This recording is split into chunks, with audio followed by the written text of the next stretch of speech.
Hello and welcome to another episode of the Durango Real Estate Update. My name is Dan Corman, broker-owner of Alpenglow Properties right here in downtown Durango, Colorado.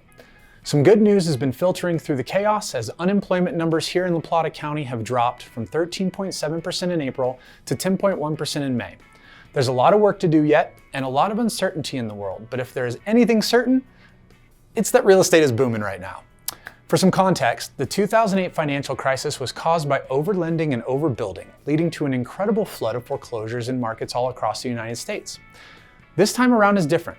Many economic parachutes have been deployed and overall, demand continues to outpace supply in a lot of markets, especially here in Southwest Colorado. Back in March and April, when demand dropped, so did supply due to would-be sellers holding off on their listing if they had the luxury. Once the stay-at-home order was eased into the safer-at-home order, demand resurfaced and new listings have been slowly but surely coming back onto the market. This has caused pricing to remain stable, dumbfounding those buyers hoping to get a great deal due to the pandemic. So, what are the numbers saying? Apparently, Durango's real estate market seems to have forgotten that there's a global pandemic going on. The in-town Durango single-family home sales show a 6-month supply.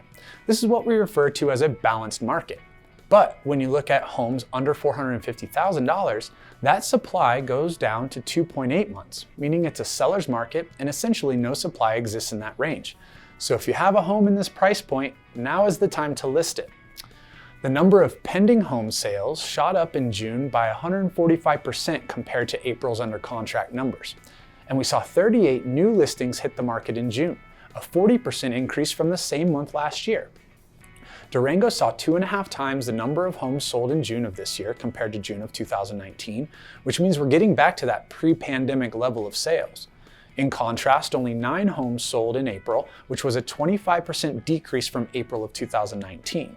So, to hammer home the pricing conundrum, the average list price to sold price of single-family homes in April, when we only sold 9, was 100% of ask price, in the middle of a global pandemic. So, the long story short is the real estate market is one of the leading sectors adding to the country's recovery. And so long as interest rates remain low, today they were at 2.6%, and sellers continue to add housing stock, we could see a lot more activity through the fall. For more information or to send me questions, please visit alpenglowproperties.com, or you can find me on any of the social media sites at our handle @Durango Brokers.